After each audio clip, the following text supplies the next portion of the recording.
সালাম রহমতুল্লাহ। কেউ যদি দাড়ি 1 মাস পর পর কেটে 1 ইঞ্চি মতো রাখে তবে তার গুনাহ কি প্রতিদিন হবে না দাড়ি কাটানোর দিনই হবে?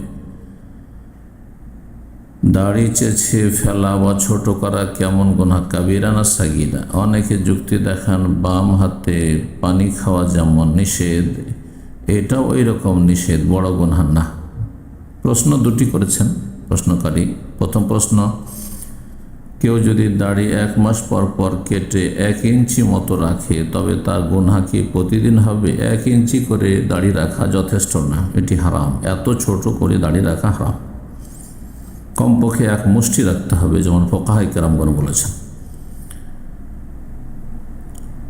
বলছেন তার গুনাহ কি প্রতিদিন হবে না দাড়ি কাটানোর দিনও হবে? দাড়ি কাটানোর দিনও হবে এবং প্রতিদিন যেহেতু সে দাড়িবিহীন থাকছে তো সেটি হবে। অনেক ওলামার এই কথাটি বলেছেন যে দাড়ি মন্ডন বা দাড়ি একেবারে ছোট করে রাখার গুনাহ হচ্ছে স্থায়ী গুনাহ, কন্টিনিউ গুনাহ।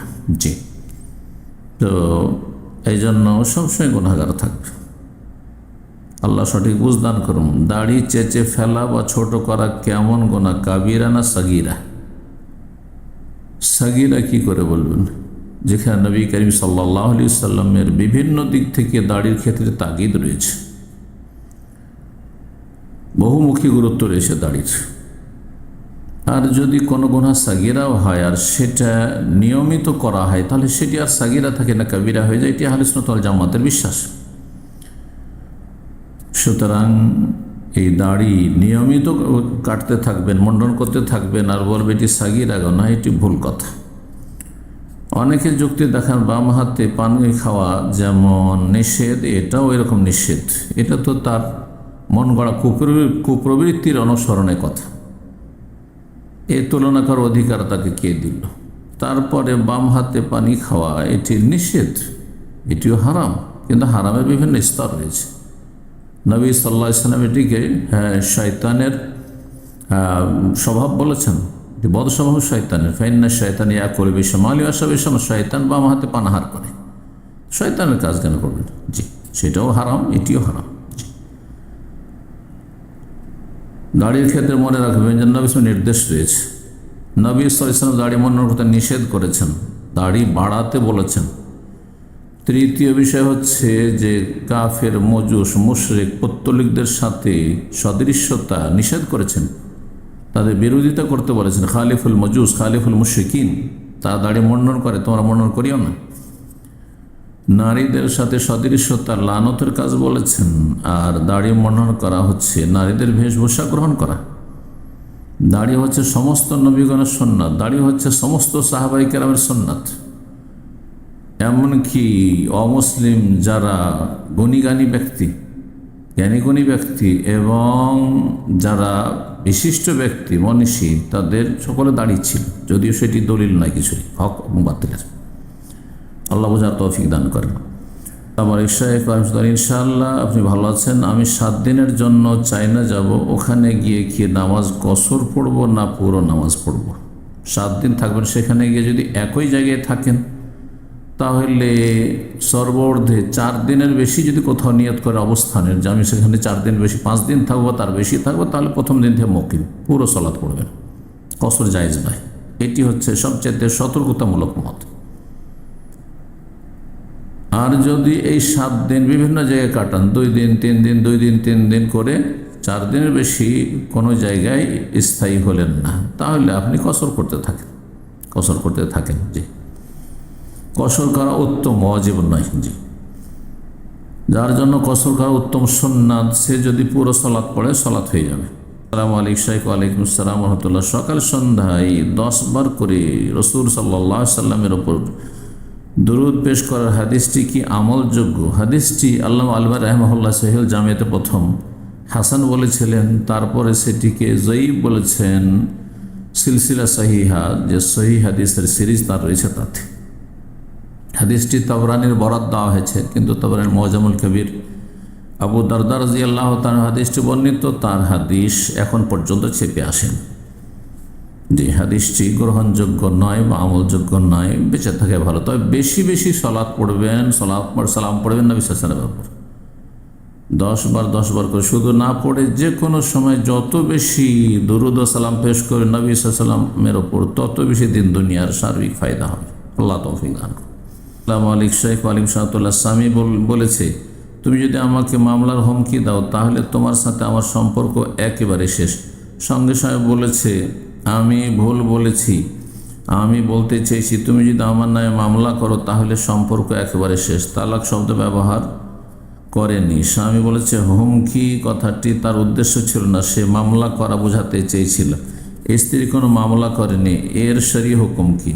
যখন মামলা করেনি আর তালাক শব্দ উচ্চারণ করেনি তো তালাক হয়নি, তবে এই রকমের ঝুঁকিপূর্ণ ভাষা থেকে বেঁচে থাকবে। জি, বারাকাল্লাহু ফিকুম। যদি স্পষ্ট তালাকের শব্দ ব্যবহার করে থাকে যে তালাক দিয়ে দিলাম তাহলে তালাক হবে, কিন্তু এখানে শর্ত লাগিয়েছে, সেই শর্ত পূরণ হয়নি, অর্থাৎ মামলা করেনি স্ত্রী, সুতরাং তালাক হয়নি। আসসালামু আলাইকুম শেখ ওয়ালাইকুম সালামতুল্লাহ। বাংলাদেশ আইয়ামে বীজের সিয়াম কবে কবে থাকতে হবে? আল্লাহ পাক আপনাকে সুস্থ রাখুন, আমিন, উত্তম প্রতিদান দিন। বারাকাল্লাহু ফিক।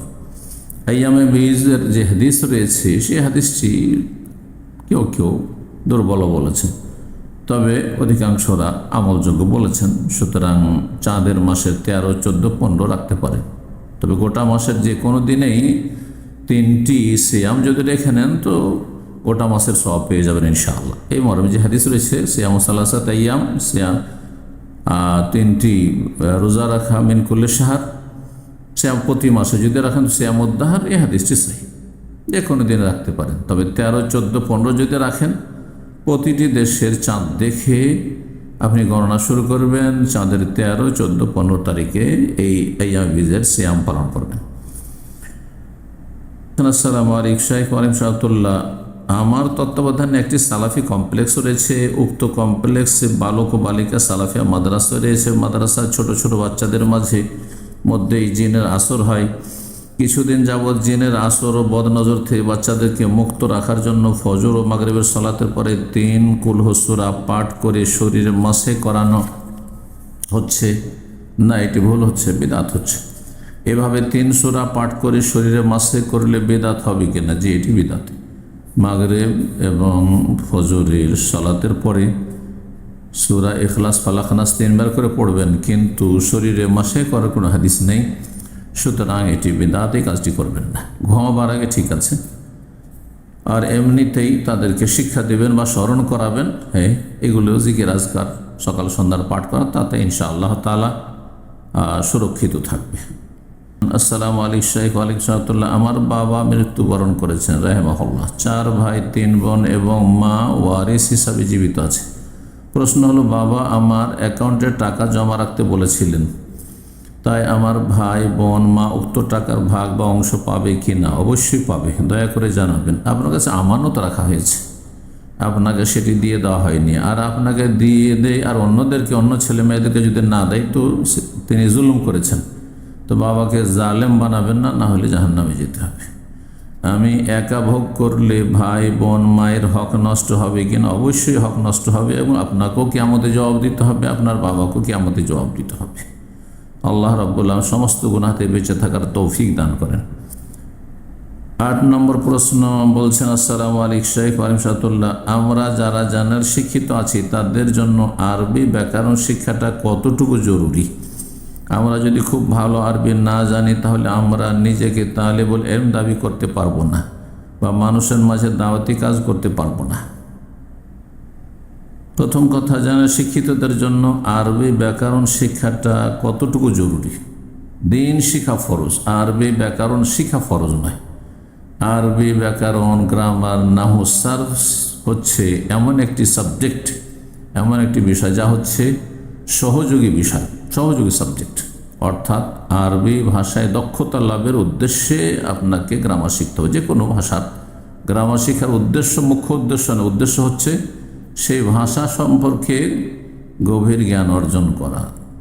যদি আপনার ভালো তালেবুল ইলম হওয়ার ইচ্ছা থাকে, আপনি জেনারেল লাইন লেখাপড়া করেছেন, তারপরে কোরআন এবং হাদিসের ভালো তালেবে ইলম হতে চাইছেন, আলেম হতে চাইছেন, ভালো দায়ী হতে চাইছেন, তখন আরবি ব্যাকরণ শেখার গুরুত্ব অবশ্যই রয়েছে আপনার জন্য। কিন্তু এমনি আপনার নিজের জন্য, হ্যাঁ, দিন শিখবেন, দিন শিখা ফরজ। আরবি গ্রামার শিখা ফরজ, সাধারণ মানুষের উপর নয়, বরং ওয়াজিব নয়, আর সুন্নাতে মুআক্কাদাও না, মুস্তাহাব বলা যেতে পারে। যে কোরআনের ভাষা যতটা পারবেন বোঝার চেষ্টা করুন। আল্লাহ রাব্বুল আলামিন আমাকে আপনাকে সবাইকে তৌফিক দান করেন। মানুষের মাঝে দাওয়াতি কাজ করার ক্ষেত্রে যদি আপনি ভালো দায়ী হতে চান তাহলে আরবি গ্রামার আপনি শিখবেন। আর যদি মনে করেন যে আমি যতটা শিখলাম কোরআনে হাদিস বয়স হয়ে গেছে, এখন আরবি গ্রামার আপনি সেগুলি ধারণ করে রাখতে পারবেন না, এই ক্ষেত্রে মেহনত করে আপনার লাভ হবে না। বয়স হয়ে গেছে 30 পার 40 পার হয়ে গেছে, তাহলে এখন আর গ্রামার শিখবেন কি? এখন আপনি কোরআনে হাদিস শিখেন, আকিদা শিখেন, আর আপনি হাদিসের সহিহ জয়ীফ জানেন কিছু, আর তারপর দিনের মসলা মাসাইল জানেন, আর আপনি নিজেকে আপনি সুসজ্জিত করুন এলম দ্বারা, নিজের অজ্ঞতা দূর করুন, নিজের ফরজ আইন বা ফরজে কিফায়া আদায় করুন, এবং অন্যকেও যতটা জানছেন আপনি ভালোভাবে সেটা অন্যকেও আপনি জানান। আল্লাহ তৌফিক দান করেন। আসসালামু আলাইকুম শাইখ। ওয়ালাইকুম সালাতুল্লাহ। আমার আম্মু যখন ক্লাস 9-এ পড়ে তখন আমার নানি মারা যান রাহিমাহুল্লাহ। এরপর আমার নানা আরেকটা বিয়ে করেন। আমার নানা মারা গেছেন রাহিমাহুল্লাহ। যতদিন আমার নানা বেঁচে ছিলেন তাদের সাথে আমার আম্মুর সম্পর্ক অনেক ভালো ছিল, কিন্তু আমার নানা মারা যাওয়ার পর আমার সৎ নানি জাদুটোনা করে আমার মামাকে, তিনি জাদুটোনা করেছে। বর্তমানে আমার মামা অনেক অসুস্থ।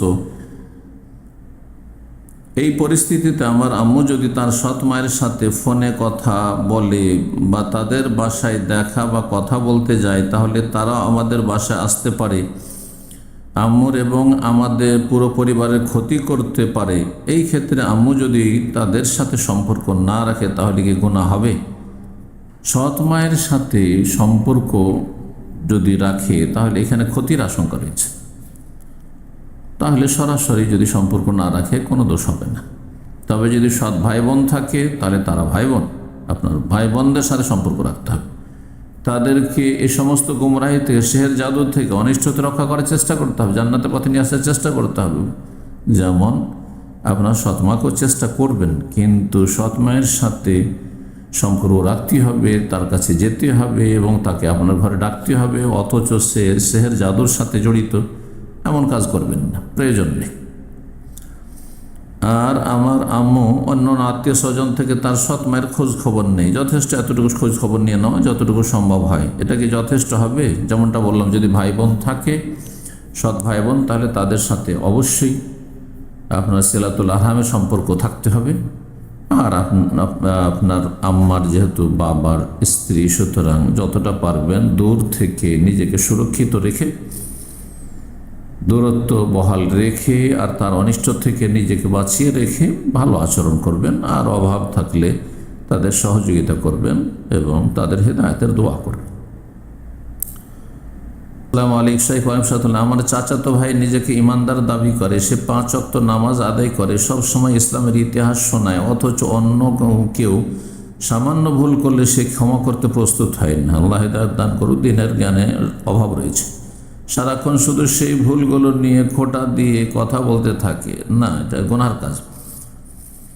অপর প্রান্তের মানুষ মেনে নেই, কারণ সে ভুলগুলো করে আর প্রতিনিয়ত ক্ষমা চাইতে থাকে, কিন্তু তবুও সে তার খোঁচা মেরে কথা বলা বন্ধ করে না।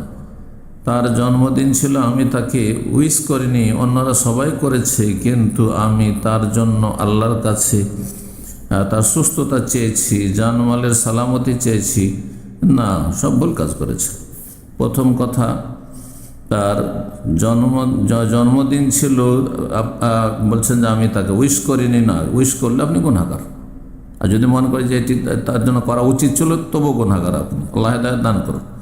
জন্মদিন পালন করা বেদাত, জন্মদিনে কাউকে উইশ করার, তাকে সেই দিনই দোয়া দিতে হবে, সব বেদাত। বলছে আমি তার জন্য আল্লাহর কাছে তার সুস্থতা চেয়েছি। না, শুধু জন্মদিনে যদি সুস্থতা চান তো এটাও বেদাতি কাজ করেছেন। জানমালের সালামতি শুধু জন্মদিনে চাইবেন কোনো মানুষের, তাহলে বেদাতি কাজ করেছেন। না, আপনার এই বেদাতি আমল কবুল হবে না, এই দোয়া কবুল হবে।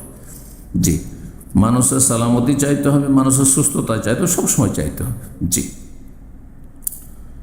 আল্লাহ, কারণ আমি আল্লাহর পথে চললে বেদাত কেন করতে যাবেন আপনি? খবরদার বেদাত করবেন, আল্লাহ হেদায়েত দান করুন। আল্লাহর আদেশ মানার চেষ্টা করে। আল্লাহর আদেশ যদি মানতে হয় তাহলে বেদাতি কর্মকাণ্ডে সামান্যতম যেন সহযোগিতা না থাকে। এখন তাকে কেন উইশ করলাম না, খুব ভালো কাজ করেছেন, সে রেগে গিয়ে আমাকে অনেক গালমন্দ করে, সে গুনাহগার, আর সব কিছু থেকে ব্লক করে দেই, সীমা লঙ্ঘনকারী সে। জন্মদিনে উইশ করা কতটা জায়েজ না জায়েজ? হারাম, জি। এবং কাফের বিজাতিদের গোলামি বা ইসলাম কি এটার অনুমতি দেয় না? কোনো অনুমতি দেয় না। আর এই যে জন্মদিবসে দোয়া দিয়েছেন সেটা গুনার কাজ করেছেন। আপনি আল্লাহর কাছে তওবা করুন, আল্লাহ রাব্বুল আলামিন তওবা করে সংশোধন করে সঠিক দিনের দিকে, তৌহিদ সুন্নাহর দিকে ফিরে আসার তৌফিক দান করেন। বালা মুসিবত থেকে আল্লাহ হেফাজত রাখেন। আল্লাহ রাব্বুল আলামিন মানুষের ভুল ত্রুটি মাফ করেন এবং ভুল ত্রুটি সংশোধনের তৌফিক দান করেন। সাল্লাল্লাহু আলাইহি ওয়াসাল্লাম মুহাম্মদ ওয়া আলা আলিহি ওয়া সাহবিহি আজমাইন।